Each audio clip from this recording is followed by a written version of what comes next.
سلام آقا، وقت بخیر. ببخشید یه سوالم هست ازت. فرض کنی توی بانک 100 میلیون پول برنده بودین، چه کنیم با پول تو؟ شدم بپرم 90 تا شواگرم به خودم ما برم بهتری کفش دام پلیس اندر پیران شوال خب بخرم و مسافرت. تو غلط کنی گوه خورید. 10 تومن تو به مالی 90 تومن به خودت.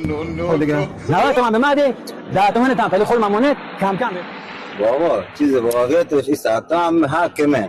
نه 10 تا بهشته بتون نتونم آدم حقیقتش ما برای 90 نری اشغال کنم ما برای چیکو ببینی که اینکه لذت ببری. تو گوه خوری تو بری با چیکو اشغال بکنی. بابا مکو از یاد نمیشه دوله زدی اخی من نفهم با 90 تومن مالی 10 تومن به تو آدم.